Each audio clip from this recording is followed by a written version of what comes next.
Berikut ada 10 ciri isteri durhaka kepada suami, namun yang nomor 5 yang sering dilakukan isteri. Yang pertama, tidak taat kepada suami.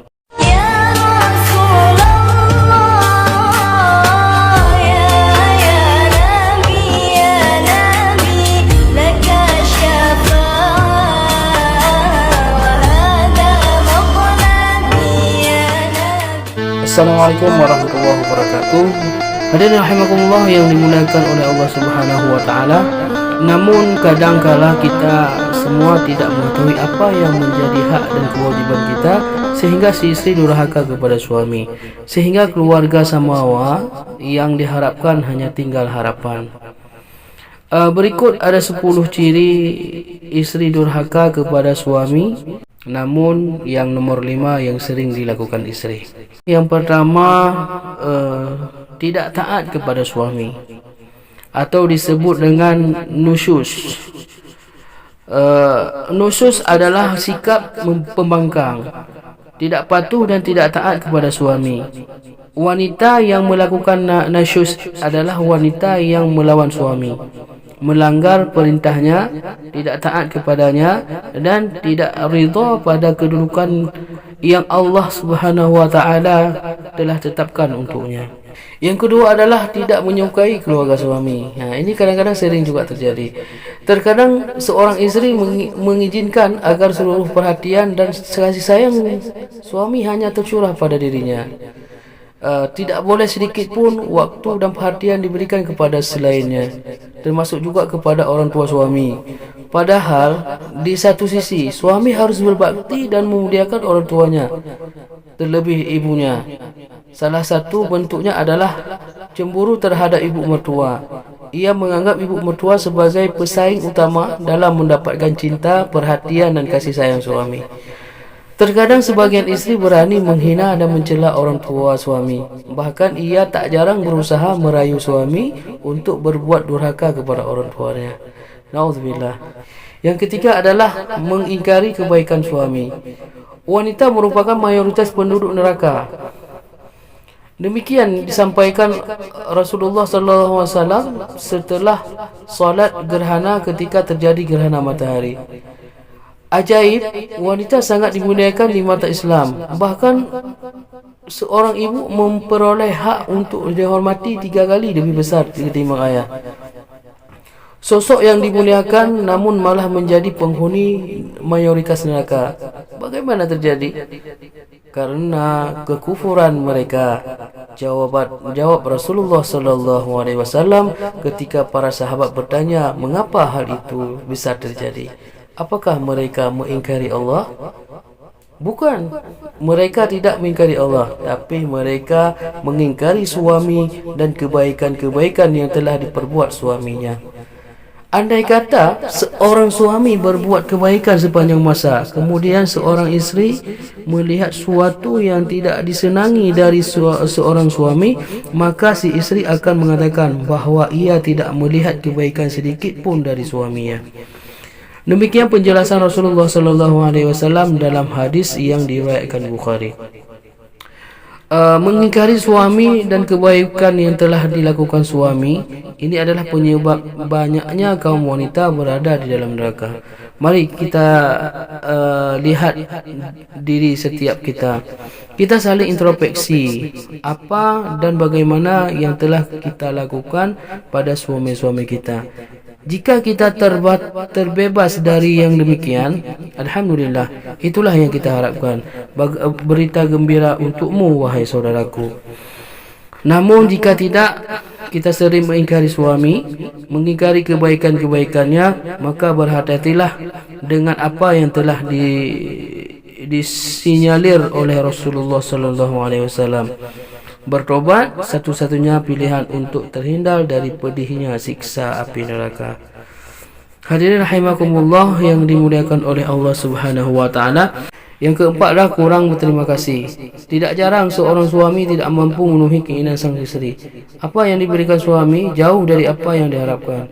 Ia tidak puas dengan apa yang diberikan suami, meskipun suaminya sudah berusaha secara maksimal untuk memenuhi kebutuhan keluarga dan keinginan-keinginan istrinya. Istri kurang bahkan tidak memiliki rasa terima kasih kepada suami. Ia tidak bersyukur atas karunia Allah yang diberikan kepadanya lewat suaminya. Ia senantiasa merasa sempit dan kekurangan. Sifat qanaah dan ridha terhadap apa yang diberikan Allah kepadanya sangat jauh dari dirinya.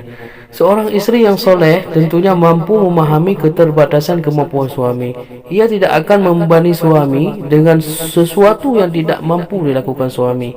Ia akan berterima kasih dan mensyukuri apa yang telah diberikan suami. Ia bersyukur atas nikmat yang dikaruniakan Allah kepadanya. Dengan bersyukur, insya-Allah nikmat Allah akan bertambah. Sesungguhnya jika kamu bersyukur, pasti kami akan menambah nikmat kepadamu, dan jika kamu mengingkari nikmatku, maka sungguh azabku sangat pedih. Yang kelima adalah tidak menjaga penampilan. Ini yang sering terjadi, hadirin berbahagia. Terkadang seorang istri berhias, berdandan dan mengenakan pakaian yang indah hanya ketika keluar rumah.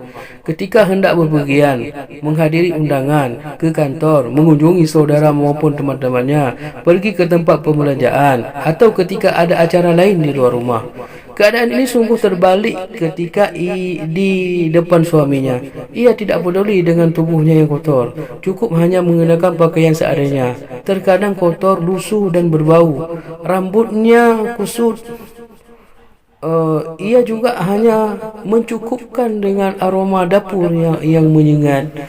Jika keadaan ini terus-menerus dipelihara oleh istri, jangan heran jika suami tidak betah di rumah. Ia lebih suka menghabiskan waktu di luar ketimbang rumah. Semestinya berhiasnya dia lebih ditunjukkan kepada suami. Janganlah keindahan yang telah dianugerahkan oleh Allah diberikan kepada orang lain, padahal suaminya di rumah lebih berhak untuk itu. Yang keenam, yang berbahagia, mengungkit kebaikan sendiri. Setiap orang tentu memiliki kebaikan, tak kecuali seorang isteri. Yang jadi masalah adalah jika seorang isteri menyebut kebaikan-kebaikan di hadapan suami dalam rangka mengungkit-ungkit kebaikannya semata. Allah Subhanahu wa taala berfirman, "Hai orang-orang yang beriman, janganlah kamu menghilangkan pahala sedekahmu dengan menyebut-nyebutnya dan menyakiti perasaan si penerima." Surah Al-Baqarah ayat 264. Hadirin rahimakumullah, yang ketujuh adalah sibuk di luar rumah.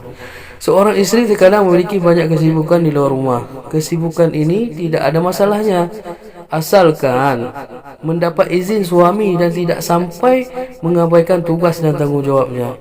Jangan sampai aktivitas tersebut melalaikan tanggungjawabnya sebagai seorang isteri. Jangan sampai amanah yang sudah dipikulnya terabaikan. Ketika suami pulang dari mencari nafkah, dapati rumah belum beres, cucian masih menumpuk, hidangan belum siap, anak-anak belum mandi, dan lain sebagainya. Jika ini terjadi terus-menerus, bisa jadi suami tidak betah di rumah. Ia lebih suka menghabiskan waktunya di luar atau di kantor. Hadirin rahimakumullah yang dimuliakan oleh Allah Subhanahu wa taala. Kemudian yang ke-8 adalah cemburu buta. Cemburu merupakan tabiat wanita. Ia merupakan suatu ekspresi cinta. Dalam batas-batas tertentu dapat dikatakan wajar bila seorang isteri merasa cemburu dan memendamkan rasa curiga kepada suami yang jarang berada di rumah. Namun jika rasa cemburu ini berlebihan, melampaui batas, tidak mendasar dan hanya berasal dari praduga, maka rasa cemburu ini dapat berubah menjadi cemburu yang tercela. Cemburu yang disyariatkan adalah cemburunya isteri terhadap suami karena kemaksiatan yang dilakukannya, misalnya berzina, mengurangi hak-haknya, mentoliminya, atau lebih mendahulukan isteri lain ketimbang dirinya.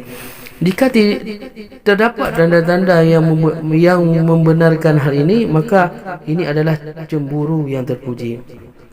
Tapi jika hanya dugaan belaka tanpa fakta dan bukti, maka ini adalah cemburu yang tercela. Jika kecurigaan isteri berlebihan, tidak berdasarkan pada fakta dan bukti, cemburu buta, hal ini tentu akan mengundang kekesalan dan kejengkelan suami.